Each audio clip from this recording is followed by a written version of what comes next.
Well, it's a story you will be familiar with. The story of the feeding of the 5,000. Although, in reality, there would have been more people there, because there's that throwaway line in all the Gospels that said there were about 5,000 men there. Why didn't they mention the women and the kids? One of those mysteries.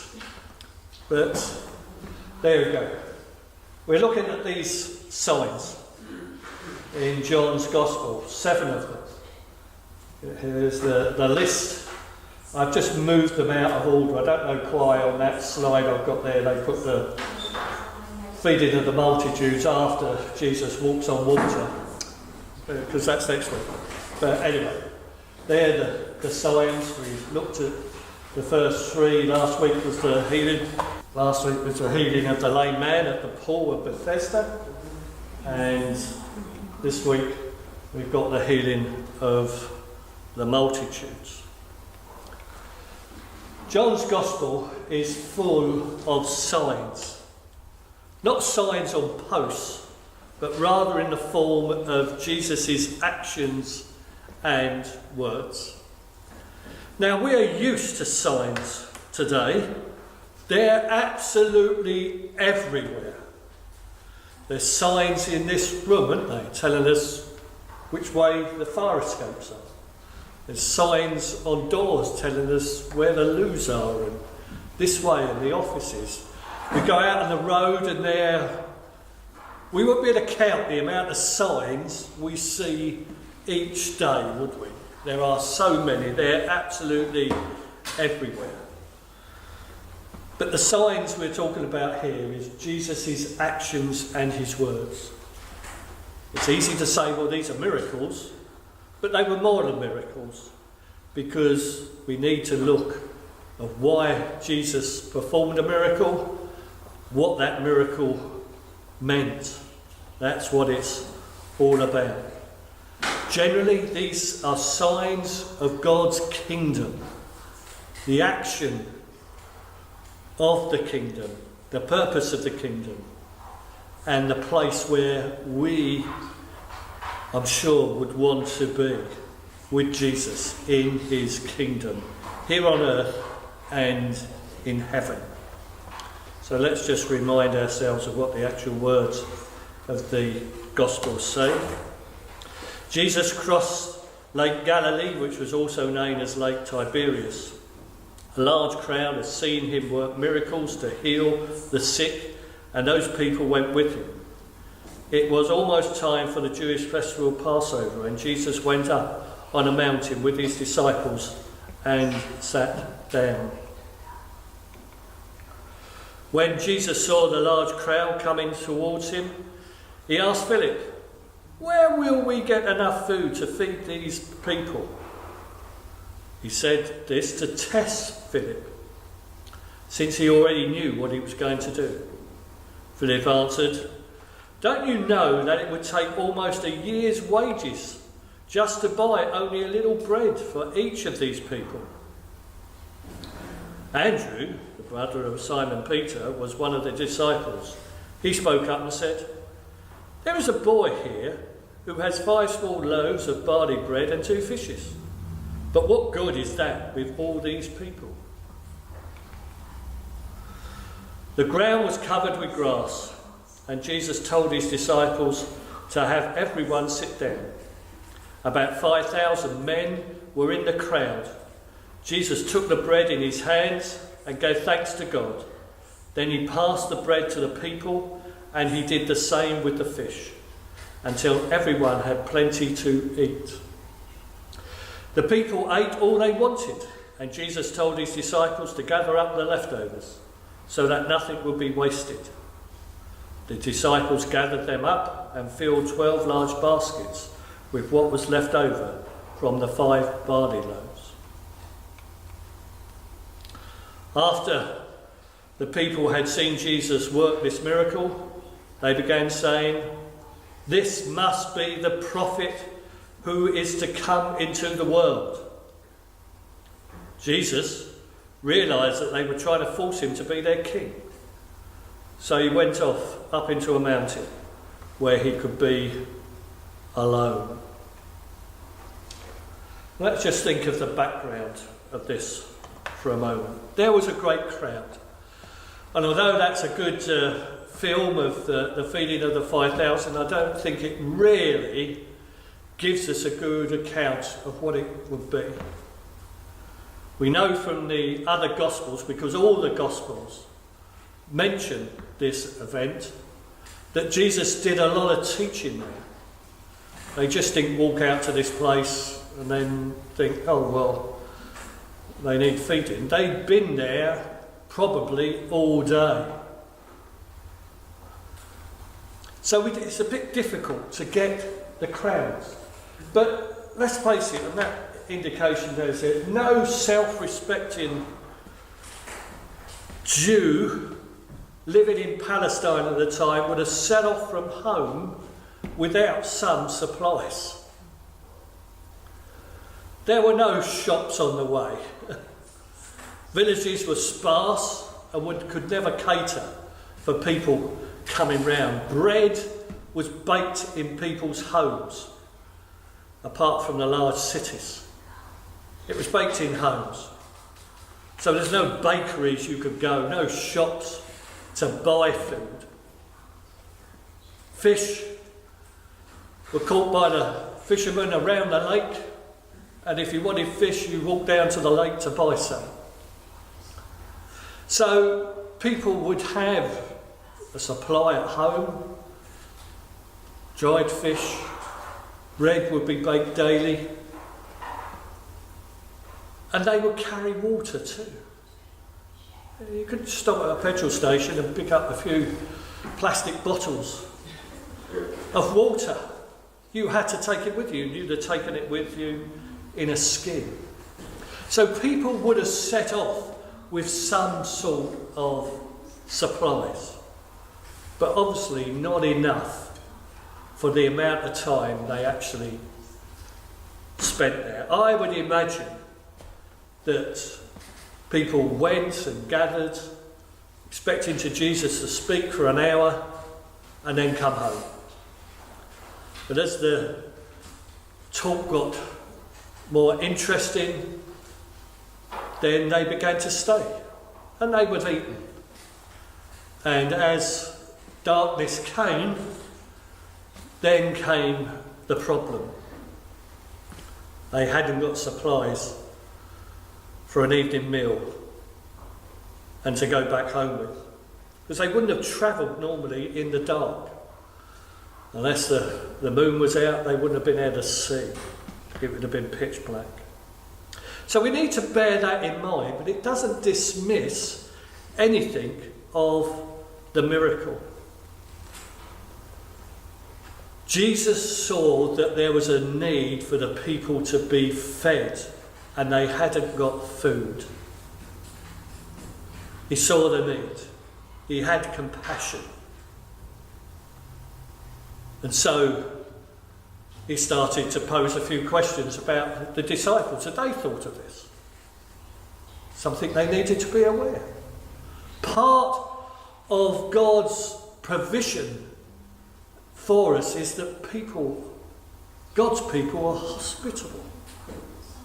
And I see this very much in a way that this is Christ being the person, the host of the day, providing for the people, like any good host. If somebody came to your house, spent several hours, you would naturally offer them food and drink, wouldn't you? Even if you weren't expecting them, you would drum up something, I'm sure, if the conversation got interesting and to stay longer than possible. That is natural. To turn somebody out like that would not be good, would it? It would be something we would contemplate. And this is what's going on here. And of course, as it comes, we see that Jesus wants to provide. And so it becomes apparent that Jesus wants his disciples to see a solution Perhaps he was hoping to say, well, Lord, it would need a miracle to feed this lot. Are you going to do a miracle?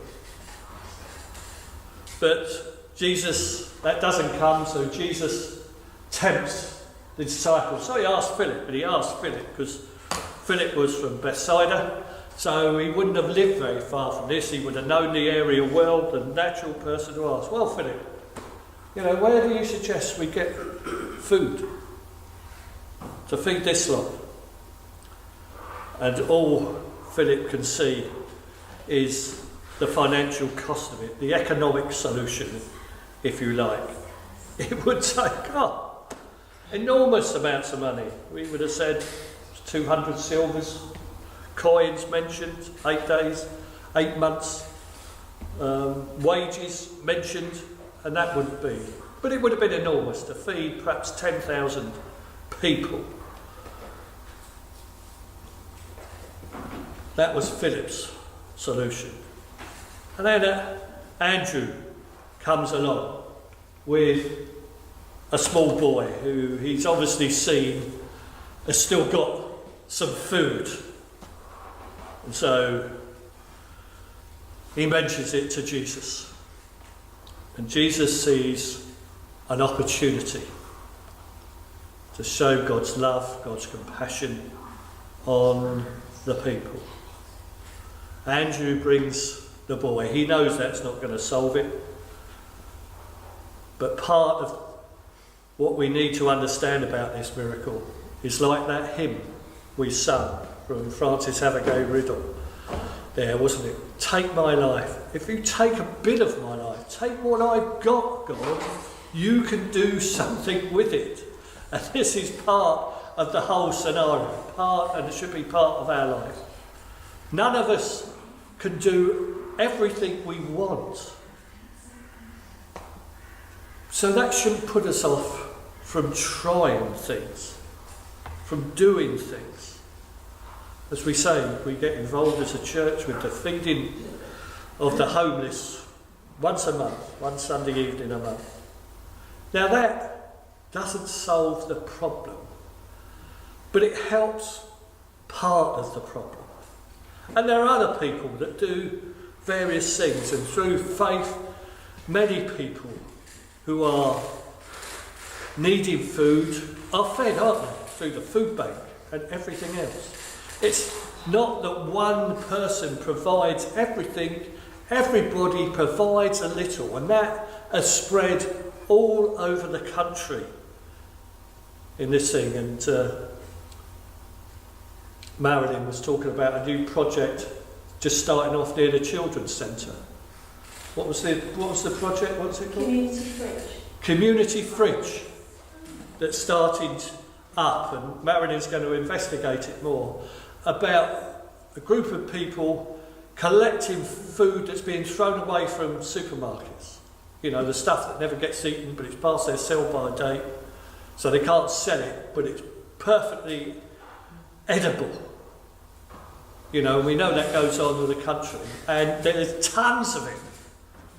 But it takes a few people, and these things are gradually spreading out all over the country. And this is what Jesus requires of us, and we are doing as Jesus wants us because of this miracle. This is what this miracle is part in, is seeking to do, is to give us an idea of provision, that we can't provide everything, but what we do can make a difference in life.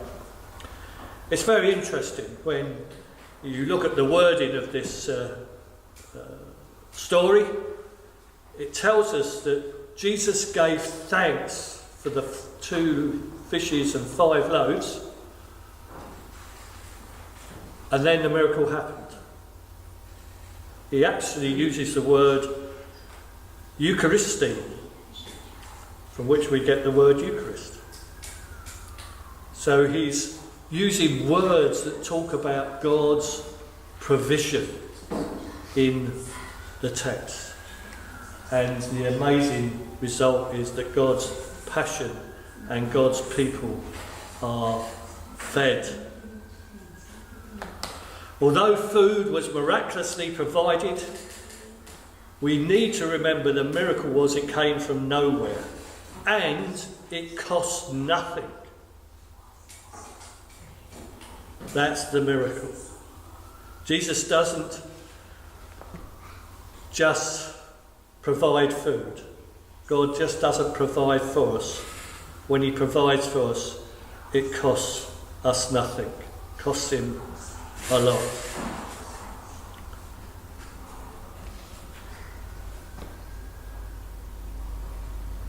There are two ways the disciples wouldn't have been able to afford to buy the food. And so the provision is given. And then he shows us that we shouldn't waste by collecting up the leftovers. We can go on about why 12 baskets, but I'm going to pass over that. Because amazingly, the sign that this miracle is pointing to, first and foremost, is God's provision for his people. But of course, like all these things, a lot of the people there didn't see it. What they saw in the miracle was, hello, here's a person who could lead us out of our occupation by the Romans, by horrible kings like Herod. This is the prophet that came into the world. And of course, the thing we need to understand about this is this little verse, these few words that John introduces in his text. The key to understanding this sign too is in verse 4. Now the Passover, the feast of the Jews, was at hand. This phrase has got lots of significance because it was always at Passover time that the Jews seemed to concentrate their minds on their freedom and government and the fact that the Messiah was promised. And this is what they were misunderstanding. This whole misunderstanding about Jesus' mission was that he wasn't going to come back like King David with an army, overthrow all the baddies and reign from Jerusalem like they used to in the past. That was not God's plan. And yet people still hankered after it. This is what this is what the crowd wanted. And so in many ways, as they saw this prophet produce all this food, they jumped into what they wanted and not what scriptures pointed to. All because of Passover. And we know that Passover was significant, wasn't it? Jesus was going to die at Passover. But here it is in John's Gospel, that throwaway line that he links with the people wanting to make him king. Big crowd. Remember, he's been backwards and forwards, according to John's Gospel, to Jerusalem, to Galilee, performing miracles. He was stepping up. He was becoming well known. That's why all these people went out to hear him. It was Passover time. And Jesus performed this sign at Passover time, reminding people that that other great prophet, Moses, had provided food in the desert when they had done. They provided bread, the manna in the wilderness. And so Jesus was now being compared with Moses, that other great leader. And everything jumped to conclusions. Because in many ways, I think there is a sense that we want to pursue the bread. Jesus provides bread and fish, staple food. He doesn't produce gourmet cooking. Or as one commentator said, he didn't just bring out bread, fish, wine and ice cream.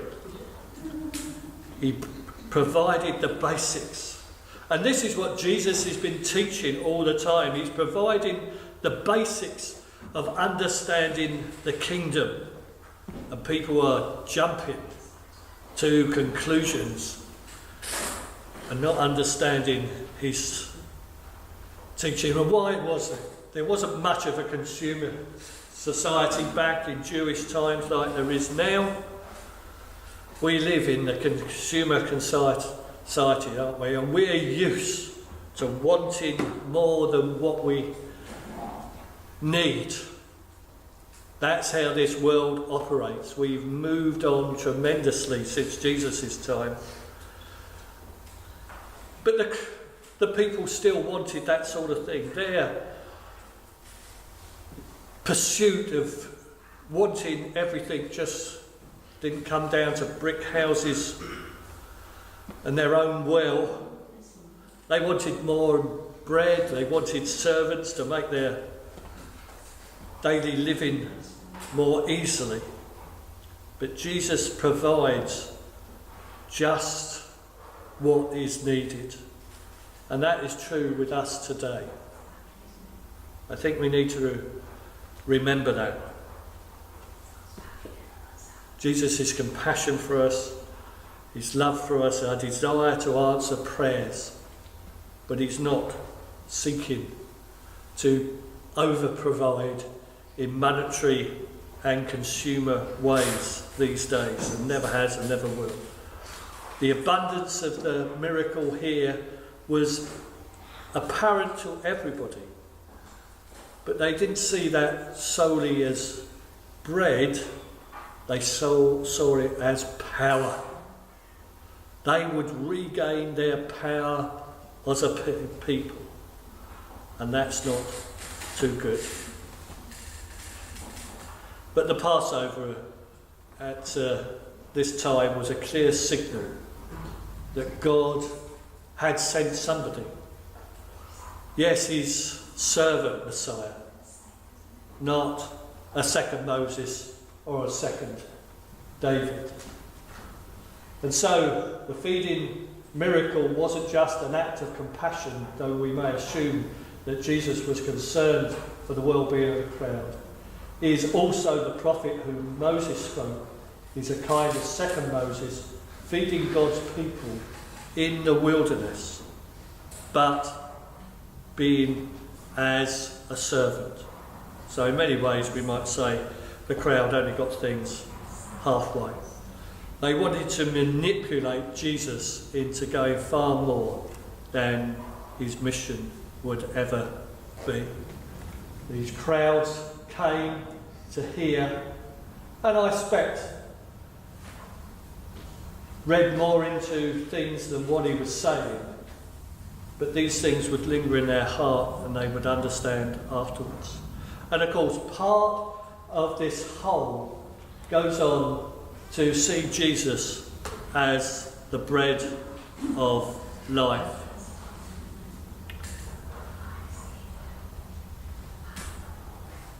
One of the key phrases that we understand Jesus with, isn't it? The bread of life, or the bread of heaven.